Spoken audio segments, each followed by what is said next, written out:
በፍጹም ኢሪቴት ነው የሚያደርጋቸው መስማትም አይፈልጉም ስለዚህ እነሱ ያ ፖሊሲያቸው ምንድነው ኢትዮጵያ ጋራችን ኤርትራ ግላችን የሚል ነገር ነው ኢትዮጵያ ተቀበላለች ኢትዮጵያ ከአሰብ ጫፌ ከራስ ዱመራ እስከንትን የሚባለው ማለት እስከ ምጽዋ በምታስተዳድርበት ዘመን ላይ ተራ የባህር ላይ ሽፍታ እንኳን የለም ነበር አይደለም አሁን እንደዚህ የሽብር ኃይሎች መፈንጫ መሆን ያው የኢትዮጵያና የኤርትራ ጉዳይ ብቻ ሳይሆን የኤርትራን እንቅስቃሴ ኢትዮጵያን ብቻ ሳይሆን ሌሎች አገራቶች ላይ ራሱ ችግር እየፈጠረ ነው ኢትዮጵያ ኤርትራን ስለጠላች ምናምን ስላለች የምትለጥፈው ክስ ሳይሆን ኤርትራ በዓለም አቀፍ ማለት ነው የነዚህ ችግር ፈጣሪ የሚባሉ ኃይሎችን በመደገፍ የኢራን ተላላኪ በመሆን የተመዘገበች አገር የሆነች ለማመላከት ነው እስራኤል ምንድነው ያለችው ኤርትራ የእስራኤል ደህንነት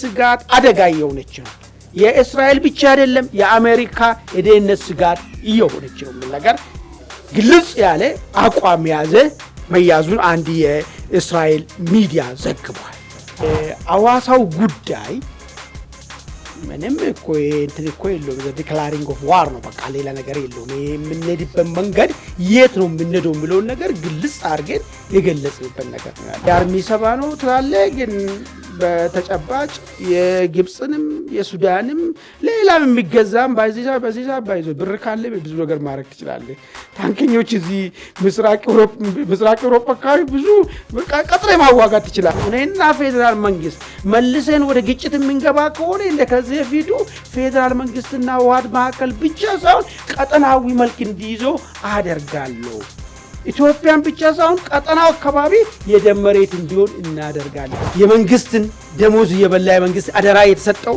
በሐሳቡ ደግሞ የሸኔ ከሆነ የመንግስትን ደሞዝ የበላ የመንግስትን ባጀት ያገኘ በሐሳቡ ደግሞ የፋኖ ከሆነ ምን ነው እነዚህ ሰዎች ጸጥታ ሊያስከብርልኝ የሚችሉበት መንገድ የለም ሊያስከብር አይችልም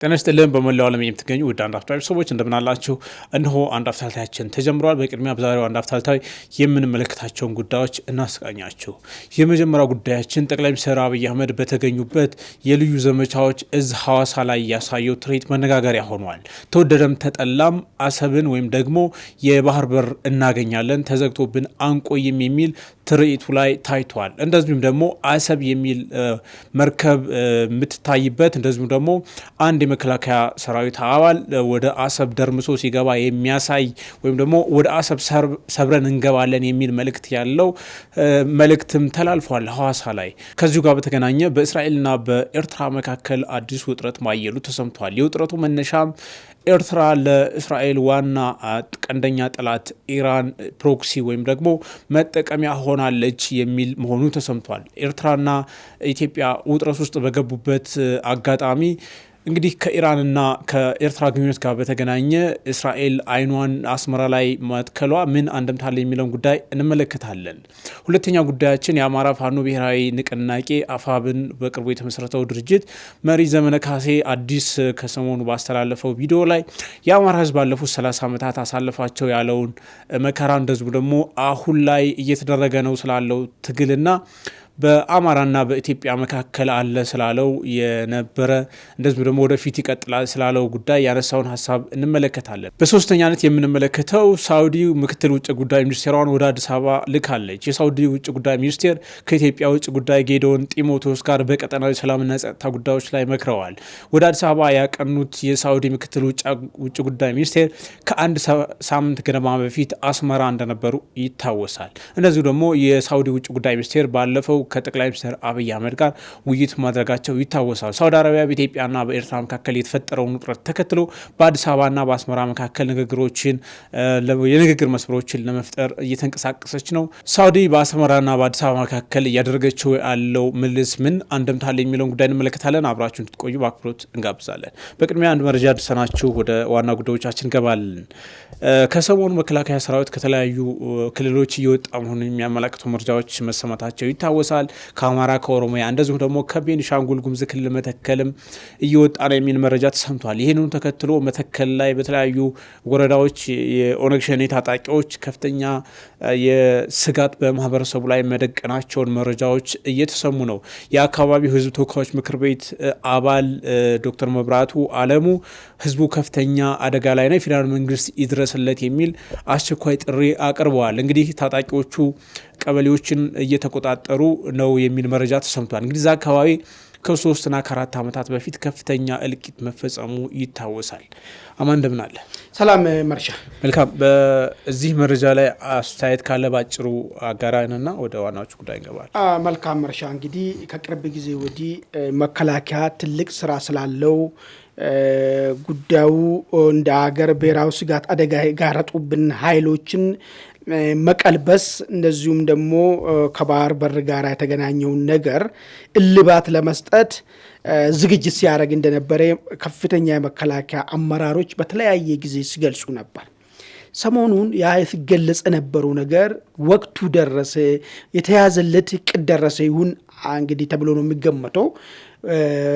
ካለበት የሀገሪቷ አቅጣጫ ሁሉ በሰው ኃይልም እንደዚሁም ደግሞ መሳሪያዎችም ጭምር ወደ ሰሜኑ ኢትዮጵያ ክፍል ወደ ትግራይ ጋር ወደሚዋሰንና እንደዚሁም ከኤርትራ ጋር ወደሚዋሰን አቅራቢያ እየሄደ መሆኑ የሚታወቅ ጉዳይ ነው።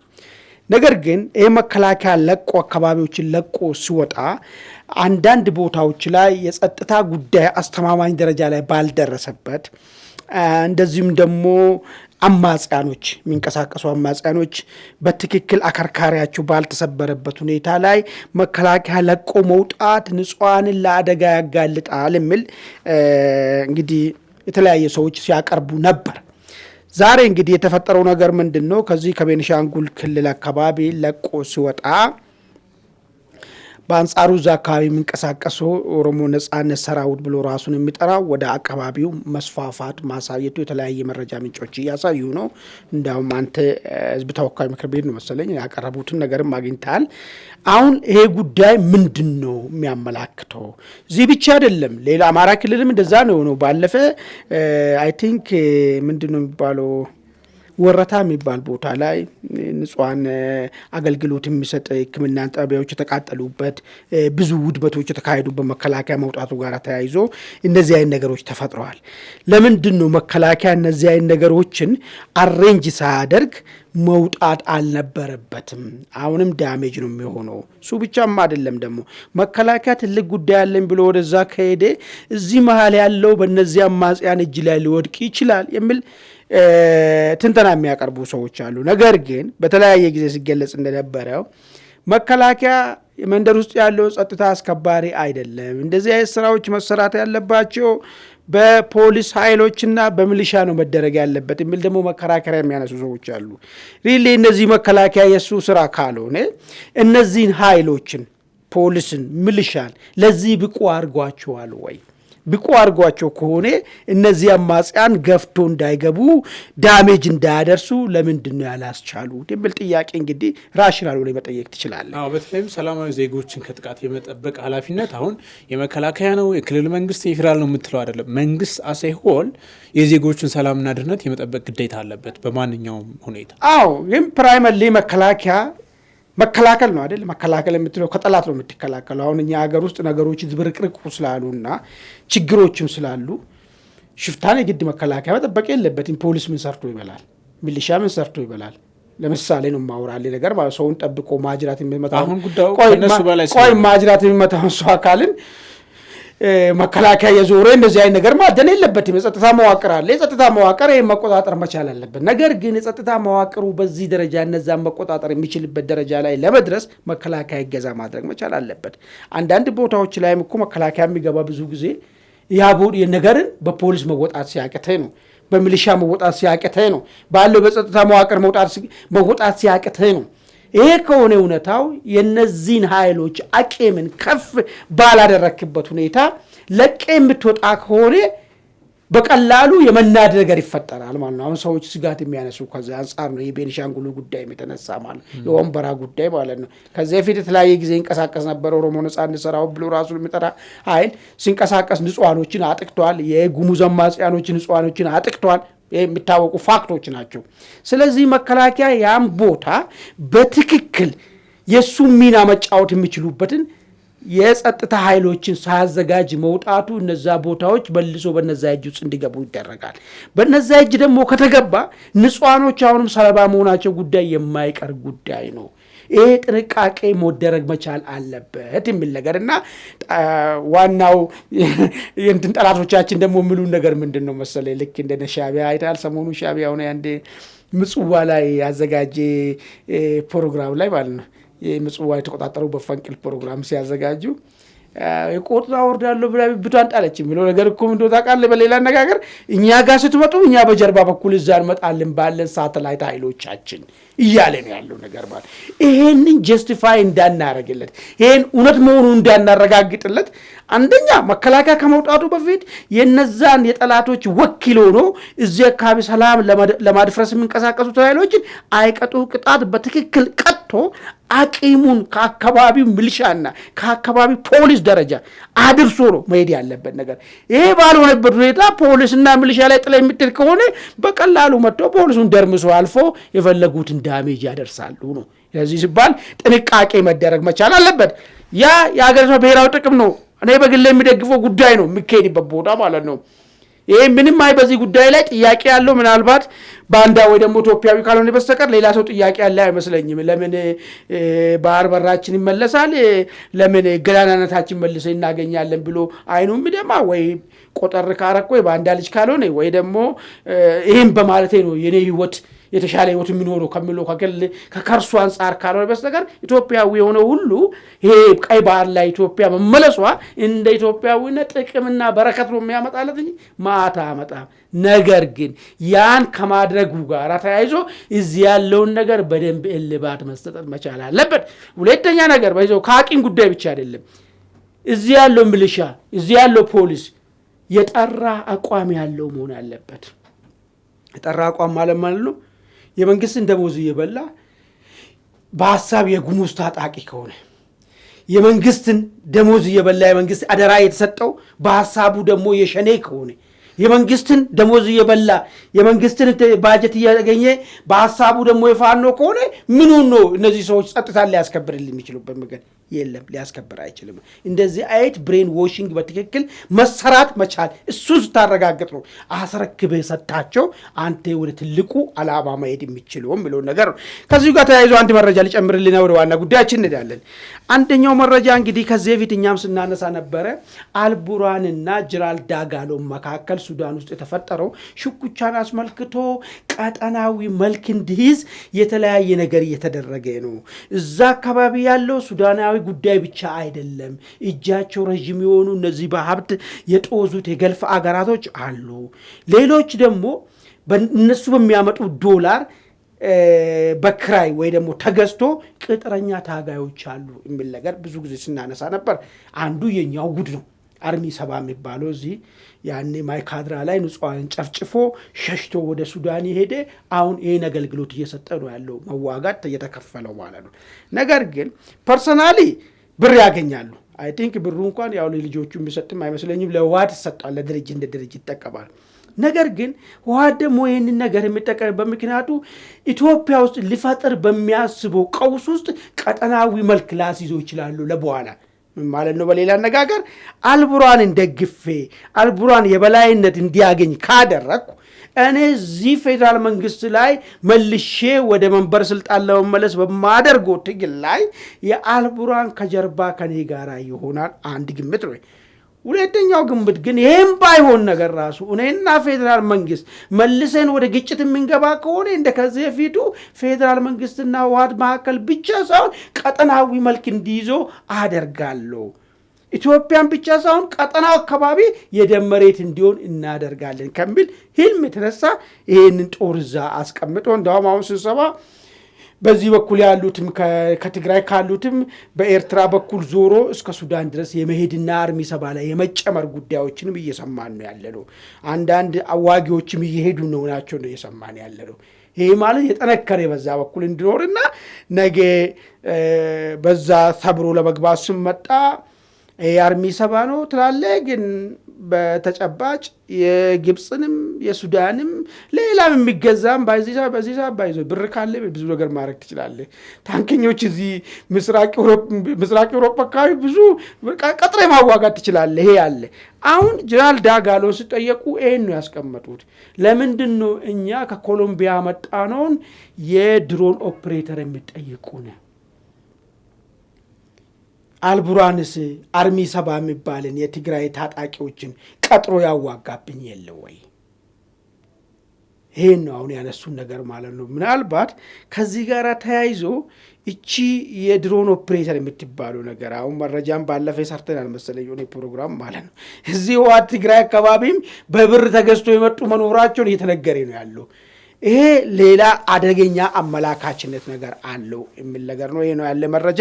አይ ቲንክ ወደ ዋና ጉዳያችን እንገባለን። ቤተሰቦቻችን እንግዲህ ዋና ጉዳያችን ትናንት የኢትዮጵያ ልዩ ዘመቻዎች እዝ 65ኛ ዓመቱን ይመስለኛል የምስረታ በዓሉን ባከበረበት ወቅት ሐዋሳ ላይ ትርኢቶችን አሳይቷል። ጠቅላይ ሚኒስትሩ በተገኙበት ከታዩ ነገሮች መካከል ተወደደም ተጠላም ተዘግቶብን አንኖርም የሚል እንትን ታይቷል። እንግዲህ ከዚህ ጎን ለጎን ደግሞ አሰብ የሚል ጽሁፍ ያለባት መርከብ እንደዚሁ ትታያለች። ወደዛ ደርምሶ ለመግባት ወይም ደግሞ ሰብረው ለመግባት የሚደረግ እንቅስቃሴም የሚያሳይ ትርኢት ታይቷል። እንግዲህ በዚህ ትርኢት ላይ ጠቅላይ ሚኒስትሩ ንግግርም አድርገዋል። በዚህ ንግግራቸው እኛ የምንዘጋጀው ከምጽዋ እስከ ሶማሊያ የባህር ጠረፎችን ለመጠበቅ ነው የሚል ነገር ተናግረዋል። እንግዲህ ይህ ቀላል አንደምታ ያለውም ከአሰብ የተሻገረም ህልም አለን የሚል ነገር ነው።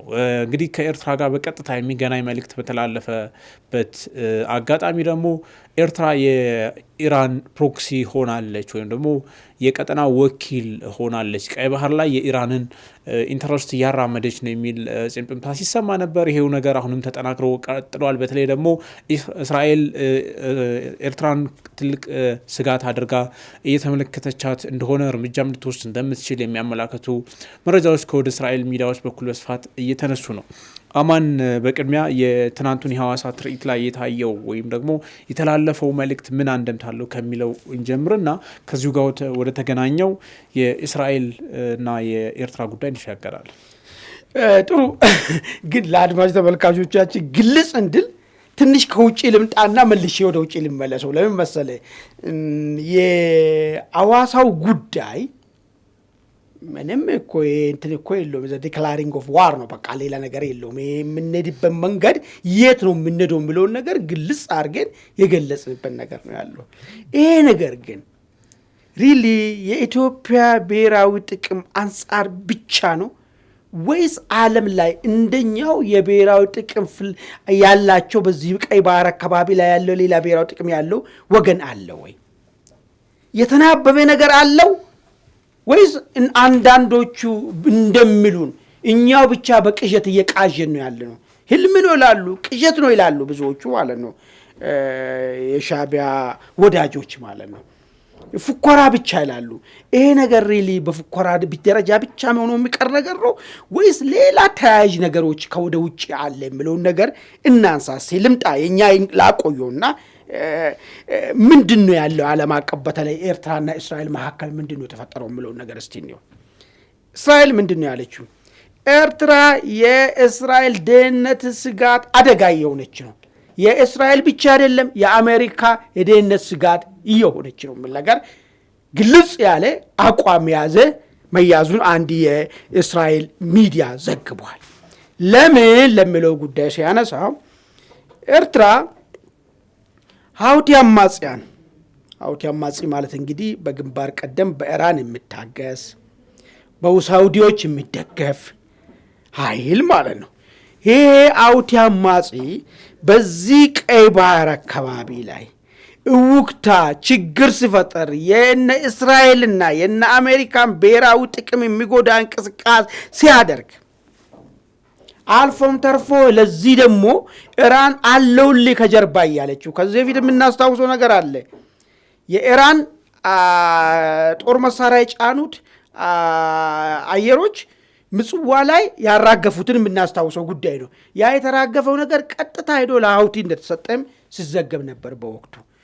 በዚህ ምክንያት ኤርትራ ቀጥታም ሆነ በቀጥታ ነው እነሱ እንደውም ያስቀምጡ ተዘዋዋሪ የለውም እስራኤል የብሔራዊ ጥቅም አደጋ ስጋት ሆናለች የሚል ፍረጃ ነው ያስቀመጡት። ኦኬ ከዛስ ምን ይሁን ታዲያ ተባለ። እንዲሁ ስጋት ነው ተብላ ነው የምትቀረው? ተመክራ ነው የምትመለሰው ወይስ ትመታለች የሚል ነገርም ፍንጭ የሚሰጥ ነገር አለ። ምንድነው የተሰጠው ፍንጭ? ትራምፕ ለኢራን የሰጡት ጊዜ ገደብ አለ፣ የአንድ ሳምንት ማለት ነው። ሳምንት ውስጥ አሜሪካ በምታቀርበው ኮንዲሽን ኢራን ካልተስማማች እና መስማማቷን በይፋ ካልገለጸች ትመታለች ተብሏል። ልክ ይህን በተባለበት እስራኤል ምንድን ነው ያስቀመጠችው? አሜሪካ ኢራንን የምትመታ ከሆነ ኤርትራም ትመታለች የሚል ነገር ነው ያስቀመጡ። ኤርትራን ይመታታለን ዩኤኢ እና እስራኤል። እንደዚሁም ደግሞ ከአፍሪካ ኢትዮጵያ አለች፣ ህንድ አለች። ህንድ ደግሞ ምን አመጣት የሚል ነገር ልናነሳ እንችላለን። ህንድ ጉዳይ እንግዲህ ፓኪስታን በግንባር ቀደምነት እዚህ ሶማሊያን እያስታጠቀች ነው ያለችው። ሶማሊያን ስታስታጥቅ ደግሞ ለሶማሌላንድ ተብሎ ነው። ሶማሌላንድ ደግሞ እስራኤል እውቅና ሰጥታ መታለች እዚህ አካባቢ። ስለዚህ በቀጥታም ሆነ በተዘዋዋሪ ፓኪስታንና ህንድ ደግሞ ተቃራኒ ስለሆኑ ህንድ ወደ እስራኤል ዩኤኢ እና ወደ ኢትዮጵያ ስብስብ መታለች ማለት ነው። በዚህኛው በኩል ደግሞ እነማን ናቸው ያሉት? እነ ኢራን አሉ። በሀውቲ አማጺ ጋር ተገናኝተው ደግሞ እነ ሳውዲ ከነዚህ ወገን ጋራ ኢራን እና ሳውዲ እንኳን ትብብር እንኳን ባይኖራቸው ከዩኤኢ ጋር ባላቸው ዲፍረንስ ሀውቲ አማጺ ይደግፋሉ እነሱ ደግሞ። ስለዚህ ሌላ ብሎክ እነ ግብፅ አዲስ ብሎክ እየተፈጠረ ነው ያለው ማለት ነው። ይሄ እየተባለ ባለበት ኢትዮጵያና ኤርትራ መካከል ምንድነው የተፈጠረው የሚለው እንግዲህ ይሄን በደንብ አድማጭ ተመልካቾቻችን እንዲይዙ ነው ጉዳዩ። የኢትዮጵያና የኤርትራ ጉዳይ ብቻ ሳይሆን የኤርትራን እንቅስቃሴ ኢትዮጵያን ብቻ ሳይሆን ሌሎች አገራቶች ላይ ራሱ ችግር እየፈጠረ ነው። ኢትዮጵያ ኤርትራን ስለጠላች ምናምን ስላለች የምትለጥፈው ክስ ሳይሆን ኤርትራ በዓለም አቀፍ ማለት ነው የነዚህ ችግር ፈጣሪ የሚባሉ ኃይሎችን በመደገፍ የኢራን ተላላኪ በመሆን የተመዘገበች አገር የሆነች ለማመላከተው ማለት ነው። ይህን ያዘውና ወደ ኢትዮጵያ ስንመጣ እንግዲህ ኢትዮጵያ ምንድን ያሳየችው በትርኢቷ ላይ ባይዞ ኤሊት ፎርስ ነው የተመረቀው አይደል? እነዚህ ስፔሻል እንትኖች አየር ወለዶች የሚባሉት ማለት ነው። አሰብ ኢትዮጵያ የሚል ነገር ታይቷል በትርኢቱ ላይ ማለት ነው። ሌላ የአንድ ወታደር ደግሞ ኢትዮጵያ ተዘግቶባት አይኖርም ብሏል ጠቅላይ ሚኒስቴሩ። ከዛ አሰብ ኢትዮጵያ የሚል ደግሞ በእንትኑ ላይ ታይቷል። ከዛ አንድ ወታደር ደግሞ የተዘጋውን በር ሰብሮ ሲገባ ታይቷል። ይህን አንድ አድርጌ ውሰደው። ሁለተኛ ላይ ጠቅላይ ሚኒስቴሩ የተናገሩ ንግግር አለ። እኛ ዓላማችን ከሶማሊያ እስከ ምጽዋ ያለውን ጸጥታን ማስከበርና የሽብር ኃይሎችን ማስወገድና ሰላም ማስፈን ነው እኛ ዓላማችን የሚል ነገር ማስቀምጧል። እንግዲህ ብዙ ጊዜ አንድ ነገር የሚነሳው ነገር አለ። የደርግ ሰዎች የሚያነሱት ነገር ኢትዮጵያ ከአሰብ ጫፌ ከራስ ዱመራ እስከ እንትን የሚባሉ ማለት ነው እስከ ምጽዋ በምታስተዳድርበት ዘመን ላይ ይሄ ታራ የባህር ላይ ሽፍታ እንኳን የለም ነበር። አይደለም አሁን እንደዚህ የሽብር ኃይሎች መፈንጫ መሆን ማንም ብድግ ብሎ እንደፈለገ የሚሆንበት ዘመን ይቅርና ተራ እነዚህ ሽፍታ በጀልባ በወጣን ጀልባዎች ተጠቅሞ ዘረፋና ሽፍትነት እንኳን የሚያፈጽሙት ነገር የለም ነበር ብል ነገር ነው። ይሄ ሪከርዳችን ነው። ኢትዮጵያ ሪከርድ ነው። ምን ያህል ኢትዮጵያ ገናናውና ቀይ ባህር ላይ ስትሆን እንዴት አድርጋ ሕግና ስርዓትን ማስፈን እንደሚችል የሚያሳየው ነጥብ ነው። አሁን ጠቅላይ ሚኒስቴሩ እያነሱት ያለው ምንድን ነው? እኛ ወደ ቦታው ስንመለስ የዚህ ኤሊት ፎርስ ዋና ዓላማው አሉ ከሶማሊያ እስከ መጽዋ ድረስ ያለውን ቦታ ሰላሙን ማስከበር ነው ነገር ያነሱት። በዚህ ውስጥ ሁለት ነገር እንግዲህ ልታነሳ ትችላለህ። አንደኛ የኢትዮጵያ ዋና ዓላማ ሀቃችን የምንለው ከአሰብ እስከ ምጽዋ ነው። እንግዲህ አሁን እስካሁን ድረስ እንኳን ስንከራከርበት ነበረ አሰባችንን መልሱ ላይ ነበራል። አሁን ምጽዋም ተጨመረው ወይ የሚል ጥያቄው ልታነሳ ትችላለህ ማለት ነው። ነገሩ አደገ። ከጊዜ ወደ ጊዜ ጥያቄው እያደገ እየሄደ ነው የምታየው ነገር ማለት ነው። ከአሰብ ከሶማሊያ እስከ መሰዋ ከተባለ ወይስ የሻዕቢያ መንግስት ኢሊት ፎርሱን ቀጥሮ እዛ አካባቢ ከፍሎን እንድንጠብቅለት ያዘንድል ወይስ ዓለም አቀፍ ማህበረሰብ አምኖ የሻዕቢያን ሰራዊት መሰዋ የሻዕቢያ ግዛትም ቢሆን የኤርትራ ግዛትም ቢሆን የጸጥታውን ጉዳይ ለኢትዮጵያ ሊሰጥ ነው ወይስ ዓለም አቀፍ ማህበረሰብ እቺ ከኢራን ጋር ጡል ያለች የና ሀውቲ አማጽያን አጋዥ የሆነች ሻዕቢያ ከባህር ትንሽ ዞር ማለት አለባት የሚል ግሪን ላይ ተሰጥቶ ነው ወይ? ብዙ መላምቶችን ልታነሳ ትችላለህ። ነገር ግን እያሉ ያሉ ጠቅላይ ሚኒስትሩ ከባቢሎን መንደብል እስከ እንትን እንሄዳለን የሚለውን ነገር ነው ያነሱ። ከመሰዋ ድረስ እንሄዳለን። አንዱ እንትን ነው። ሁለተኛው ነገር ግን በዚህ መካከል ጅቡቲም አለች። እንዴት ነው የሚሆነው እሱ የሚለውን ነገር ምናልባት እነ ጅቡቲ ጋር ምን አይነት ስሜት ነው ነገር የሚፈጥረው የሚለውን ነገር መታየት አለበት ይመስለኛል። ለምን ከጫፍ እስከ ጫፍ ከተባለ የጅቡቲንም እንትኖችንም እኛ ነው ወይ የምንቆጣጠረው ወይ ስለነሱም ደህንነት ለማስፈን በራሳችን መልካም ፍቃድ ወይስ ሃይ ሲ ላይ ነው ባይዘው ምንድነው ታውቃለህ አንተ ባህር የሚባል ነገር ማለት ነው። ካንተ ካለበት ቦታ እስከ ሃይ ሲ ድረስ አለ ሜትር አለ የምትቆጣጠረው የግዛቱን መለከተው። ከዛ ሃይ ሲ ከገባ የማንም አይደለም እሱ ማለት እሱን ዓለም አቀፉ ሪፕሬዘንት ያርገናል። ሃይሲው ላይ ያለው ነው ያሉት ወይስ ቦርደር ላይ ያለው ነው የሚለው ነገርም በደንብ መጠን ያለበት ነገር ይመስለኛል። ግን የፈለገው ነገር ሆኖ ኢትዮጵያ ኢንተረስቷን በግልጽ ያሳወቀችበት ነው። አሁን ምንም መሽሞንሞን እንደዚህ ምናምን የሚያስፈልገው ጉዳይ ያከተመ ጊዜ ይመስለኛል። አሰብ እንዴት እንደሄደ አናቅም። የኛ መሆኑን ነው የምንረዳ ስለነበረ በእጅ አዙር። አሁን ግን ጠቅላይ ሚኒስትሩ ባሉበት አሰብ ኢትዮጵያ የሚል ጉዳይ ተዘግቶብን አንኖርም፣ የዘጉብንን ሰብረን እንወጣለን የሚል አቋም በግልጽ የተገለጸበት መድረክ ነበረ ማለት ነው።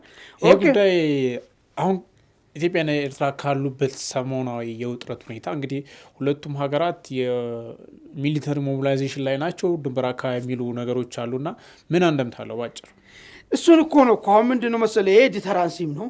ከዲተራንሲ በላይ ደግሞ ማለት ነው ይሄ በቃ የለየለት ኢትዮጵያ አሁን ለማደራደርም በኋላ የምናነሳው ነገርም አለ የሳውዲ ጉዳይ ስላለ ማለት ሊያደራደር የሚፈልግም አካልም ካለ ወይ ደግሞ ደምሳናፈስ እኛው ነጋገር የሚል ወገንም ካለ ከወደዛ አካባቢ ማለት ነው የኢትዮጵያ ጥቅም ፍላጎቱ ግልጽ ተብሎ የተገለጸበት ሁኔታ ነው ያለው ማለት ነው። አሰብን የኛ ነው አሰብ ኢትዮጵያ። ከዛ ውጪ ከመሰዋ እስከ ታች ድረስ ጸጥታ እናስከብራለን የሚል ይሄን ፕሮሚስ ነው ለዓለም አቀፉ እየተናገርን ያለው። ዓለም አቀፉም ይሄን ተረድቶ ይሄን ፍላጎታችን ተረድቶ ለዚህ ሁኔታ እኛ ዝግጁ ነንና ሁኔታ ያመቻች ያልን ያለ ነው ማለት ነው። ለሻዕቢያና እዚህ መካከል ላለው ነገር ግን ቀጥታ ፍላጎታችን ይሄን ነው። ይሄን ደግሞ ሰብረን እናደርጋለን እያልን ነው ያለ ነው ማለት ነው። አይ ከመሰበሩ በፊት አይ በንግግር በድርድር አድርጉ ከናንተ ፍላጎት በቃ ለምን ደም ይፈሳል መፈጸም እንችላለን የሚል አካል ካለ ወደ ጉዳዩ ወደ ማስፈጸም ይካሄዳል። ነገር ግን የኛ በዋይት እንደ ብላክ ነው ተነገረው ነገር ምንም እኮ የሚያሻማ ጉዳይ አይደለም። ለዚህ ነው ስንሰራ ስንዘጋጅ የነበረው ይሄ ነው ፍላጎታችን የሚል ነገር ነው ተገለጸው። ያው እንግዲህ የተገለጸም ወታደር ነው እንግዲህ ብረት ይዞ ተገለጸው። ስለዚህ እናስፈጽማለን ወደሚለው ኢምፕሊኬሽን ያለው ነው። በቅርብ ቀን የሆነ ነገሮች ሊፈጠሩ ይችላሉ።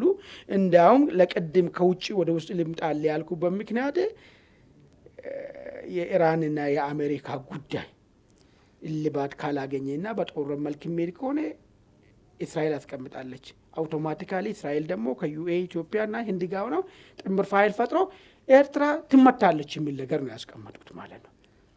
ስለዚህ ምናልባት አናቆም በሁለት ቀን በሶስት ቀን ውስጥ ምን ሊፈጠር እንደሚችል አናቆም ነገር ማለት ነው።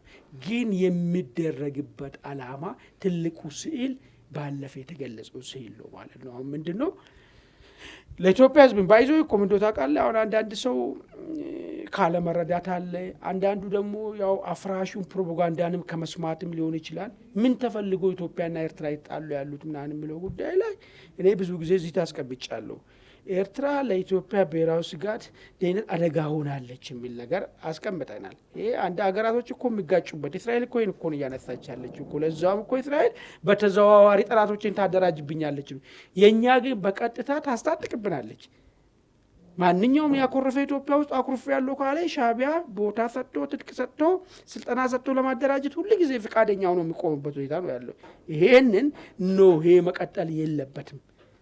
ይሄ በድርድር መፈታት ተሞክሮ ነበር። በድርድር የማይፈታ ግን ከሆነ በመሸናነፍ እንስተካከላለን ወደሚለው ነገር ነው ኢትዮጵያ ያመጣችው ነገር ነው። ሁለተኛና ትልቁ ነገር ግን በግፍ የተቀማ ነው ቦታችንን መልሱ ነው። ስለዚህ ጦርነቱ የሚደረግበት ምክንያትም በትክክል አድርጎ ገልጾ አስቀምጦ አሳይቷል። ይሄንን እኔ መስማት አልፈልግም፣ ማየት አልፈልግም፣ አላምንም። በቃ እኔም ማምኖ ሻዕቢያ የምናገረው ወይ ደግሞ እኔም ማምኖ የሻዕቢያ ፕሮፓጋንዲስቶች የምናገሩት ነው ያለው ኢትዮጵያዊ እሱ ምርጫው ነው፣ ምንም ማድረግ አይቻልም። ነገር ግን የምንድበት የምንጋጭበት ትልቁ ዓላማ ምን እንደሆነ በግልጽ የተገለጸበት ሁኔታ ነው ያለው ማለት ነው። መልካም፣ ወደ ሁለተኛ ጉዳይ እንግባ።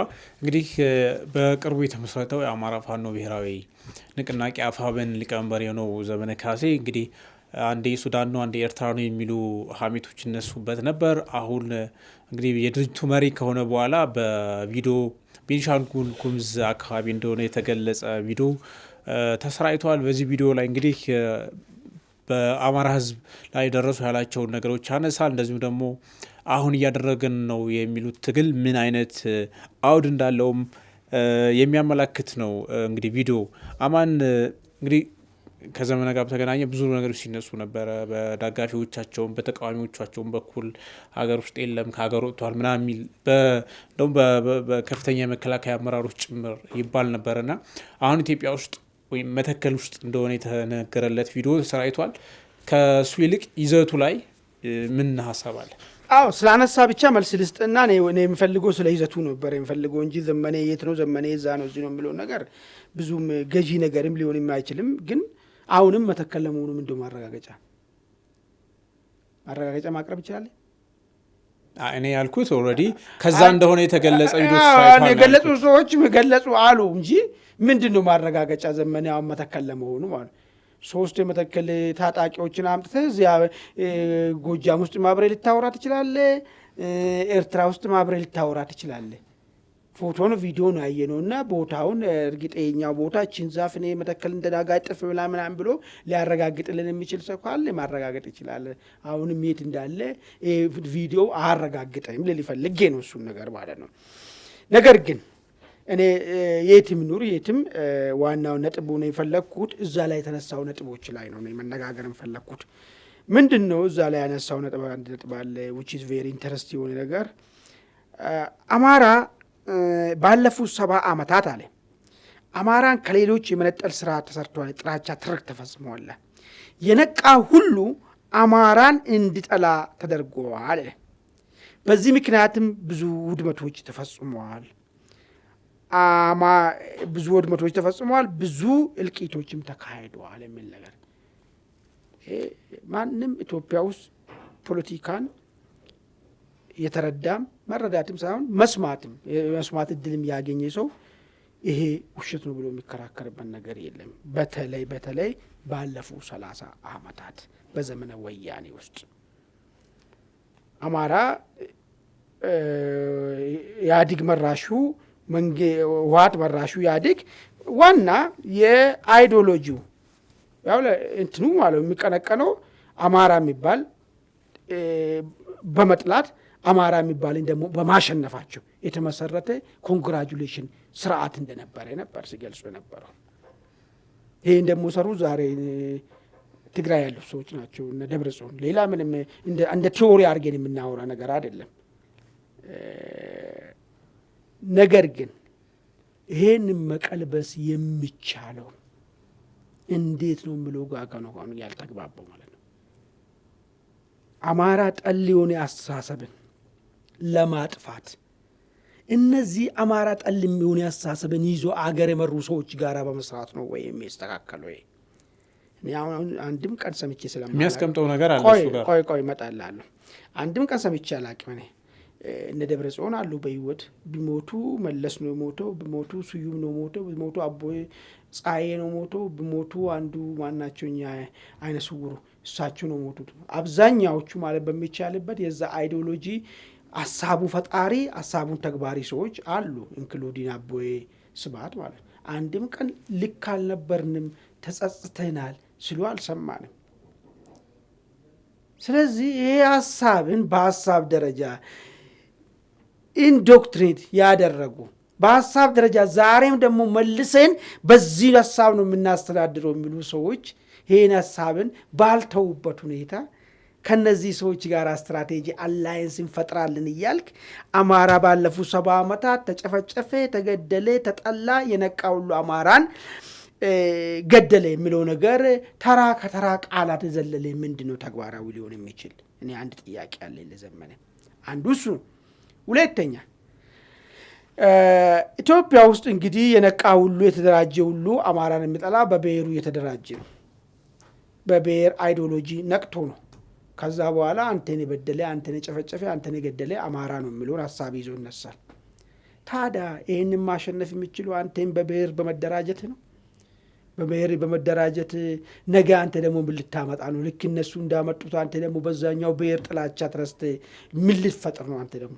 ወይስ እነሱ ትላንትና ገሎኛ እኔ ዛሬ ገላለሁ በሚቀጥለው ቀን ደግሞ ያኛው ይግደለኝ ወይ ደግሞ ያኛውን ይግደሉ የሚል አይነት ክብ መከራና ክብ ችግር ውስጥ እንድንከባለሉ ተፈለገው? ወይስ ከዚህ ሻል ያለ መቋጨት የሚቻልበት ከዚህ ከፍ ያለ ሐሳብን ይዞ መምጣት ነው ይሄን ነገር መቋጨት የሚቻለው የሚል ሌላ ጥያቄ ነው ያለኝ እኔ ማለት ነው። ዛሬም በብሔር ተቧድነ ትላንትና በብሔር ተዋደኑ ሰዎች የፈጸሙትን ነገር ቢፈጽም እንጂ ከዛ የተሻለ ነገር አታመጣም። ጠብ የሚል ነገር አታመጣም። ግን ከዛ አስተሳሰብ ላቅ ብለህ ካሰብክ ግን ትፈጽማለህ። ለምሳሌ ምን ያለ ጉሙዝ አገሩ ሁሉ ኢትዮጵያው ሙሉ የጉሙዝ ነው፣ አማራም ኢትዮጵያው ሙሉ የአማራ ነው፣ ሌላ ብሔርም እንደዚህ ነው አለ። አይደለማ ወንድም የዘመነ ለምን እንወሻሻለን? የብሔር ፖለቲካ እሱ የሚያራምደው በብሔር ፖለቲካ እኮ እንደዛ አይደለም የሚለው። አማራ የሚባል ብሔር መሬት አለው፣ ኦሮሞ የሚባል ብሔር መሬት አለው፣ ትግራይን የሚባል ብሔር መሬት አለው፣ ቤንሻንጉል ጉሙዝ የሚባል ብሔር መሬት አለው። ስለዚህ በምን ሂሳብ ነው ይህን አስተሳሰብ እስካልፈታ ድረስ የአንደኛው መሬት ላይ አንደኛው እንዴት ሊኖር ይችላል? በእንደዚህ አይነት አስተሳሰብ ካልወጣ በስተቀር መጀመሪያ ከአስተሳሰቡ መውጣት ነው። መጀመሪያ ይህን ሀሳብ የፈጠሩ ሰዎች ጋር አሽከርነት ማቆም ነው። መጀመሪያ ይህን ሀሳብ የፈጠሩ ሰዎችን ማሸነፍ ነው፣ በሀሳብ ማሸነፍ ነው። እኔ በመሳሪያ አይደለም እያልኩ ያለው፣ በሀሳብ ባን ከሆነ በመሳሪያ መሸናነፍ ነው። ከዛ ሁሉም ኢትዮጵያዊ አገሩ መሆኑ የሚያረጋግጥ አስተሳሰብ ይዘህ መምጣት ነው። ለሁሉም ኢትዮጵያዊ በጀ ሀሳብን አንተ በብሔር በድግ እያልክ እኔ እንደዚህ ስለሆንኩ እንደዚህ እያልኩ ምናምን እያልክ በምን ሂሳብ ነው ኢትዮጵያ የሁሉም ነው ማለት የሚችልበት? ምን ሞራል ሳለ? እኔ ይህን ነው ለዚህ ነው ይህን ጉዳይ እንድናነሳ የፈለግኩበት ምክንያት። የሚወራ ነገር ወይ ምናልባት በብሔር መደራጀቱ አንተን ለማግነን ተፎካካሪ እንዳይመጣ ቢፈልጌ ከሆነ እሱ ያስኬዳል። ብዙዎቹ እንደዛ ስለሆነ ማለት ነው። የብሔር ስብስብ የሚሰበስቡ ሰዎች ከሌሎች ጋር አንድ ላይ ከሆኑ በዛ ልክ ድረስ ተጽዕኖ ፈጣሪ መሆን ስለማይችሉ ምንድን ነው የሚያደርጉ? ያጠቡትና ብሔራቸው ጋር ይመጣሉ። ከዛም ደግሞ ያጠቡና አካባቢያቸው ጋር ይመጣሉ። ዘመኔም እንደዛ ነበረ።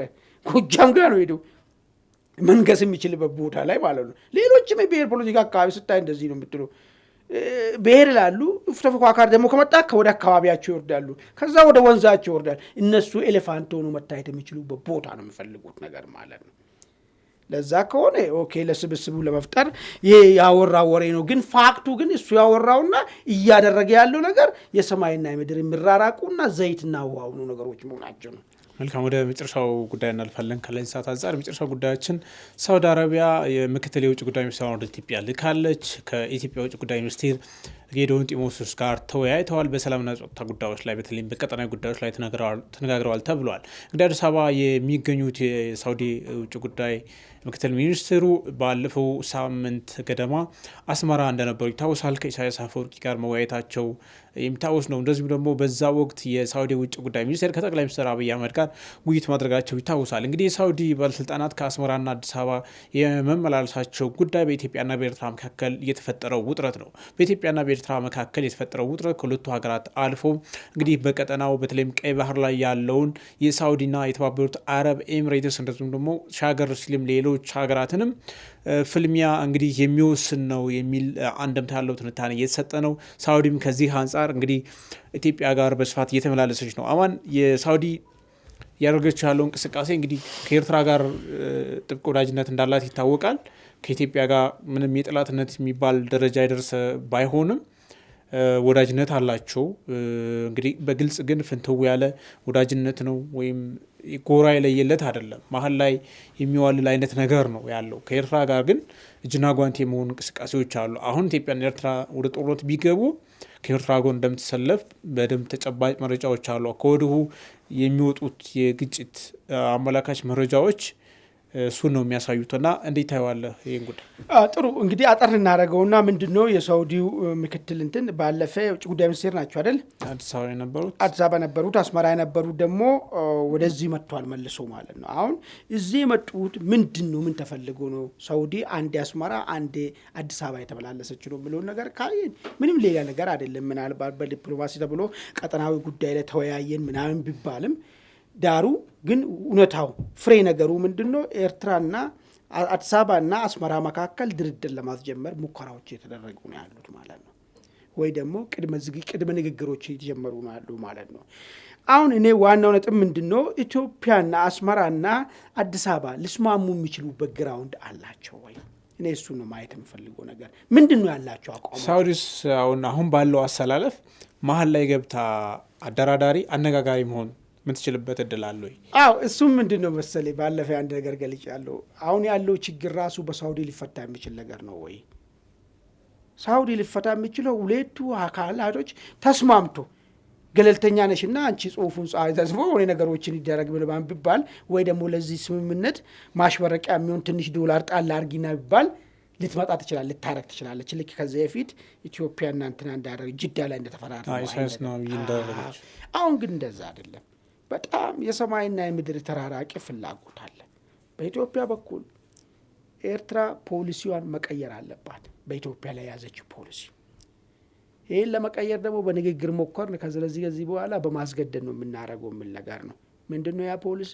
አማጺን ታደራጅብኛለሽ፣ ሁለተኛ ኢትዮጵያን ብሔራዊ ጠላት የሆኑትን ኃይሎች ማናቸውን ወገንን ሆን ብሎ በፍቃደኝነት አብሮ ሄዶ ማገዝ። ልክ እንደነ ግብጽ ባለፈ ከሶማሊያ ጋር ያን ችግር ውስጥ እንገባ እንደ ስትሆን ነበር። ይሄን አመለካከትሽ መለወጥ አለብሽ ነው በኢትዮጵያ በኩል ያለው። በሁለተኛ ደረጃ ምንድነው ያለው? የአሰቡን ጉዳይ መልሺ ነው። አሰብን መልሺው ነው። እስካሁን ስለያሽበት ምናምን ባል ነገር የለም። ምን ትቀበላለህ ከኤርትራ የትኛው ካሳስ ትወስዳለህ? ግን መልሺ ነው በቃ። ይሄ ምንም አይነት ነገር የሌለ ጉዳይ ላይ ደርሷል። ይሄ ጉዳይ አሰብ የኛ ነው መልሺ ነው የተባለቻለ። በኤርትራ በኩል ግን ያለው ፍላጎት ምንድነው ነው? ኤርትራ የግላችን ኢትዮጵያ ጋራችን የሚባል አመለካከት ነው ያለው። ምንድነው እኛ ከዚህ መጠቀም ነው ያለብን እንጂ እዚህ ጋር መጠቀም የሚባል ነገር ቃሉንም አታንሱ ነው የሚሉት እነሱ። ኢቨን በዚህ ደረጃ ገፋ ብለን አሰብ የኛ መሆኑን ከማስረዳታችን በፊት የኛ በሆነ ነገር ራሱ አስፈላጊ ነገር ሰጥተን ነገሩን ስሙዝ ማድረግ የምንችልበት ነገር እንፍጠር የሚል ነገርም ተረስቶ ነበር። ግን እነሱ በፍጹም ርቴት ነው የሚያደርጋቸው፣ መስማትም አይፈልጉም። ስለዚህ እነሱ ያ ፖሊሲያቸው ምንድነው? ኢትዮጵያ ጋራችን ኤርትራ የግላችን የሚል ነገር ነው። ይህንን ኢትዮጵያ ትቀበላለች ወይ? አትቀበልም። ሌላ ጉዳይ የኢትዮጵያን ፖለቲካ ሁኔታ እኛ መወሰን አለብን የሚል ድብቅ ሀሳብ ነው ያላቸው። ይህንንም መቀየር መቻል አለባቸው። ሲተውታል ከተውትስ መቀጠል ይችላሉ ወይ? ባለፈ አንስቼ እላለሁ ዲኤንኤ ነው የሻዕቢያ ዲኤንኤ ኢትዮጵያን ሰላም ማሳጣት ላይ ነው የተፈጠሩለት። ዓላማም ደግሞ ኢትዮጵያን ከቀይ ባህር ለማስወገድ ነው። ስለዚህ ከዚህ ከዲኤንኤያቸው ውጭ ሆኖ መኖር ይችላሉ ወይ ካልከኝ አይችሉም። ስለዚህ ሊሆን የማይችል ነገር ነው ማለት ነው።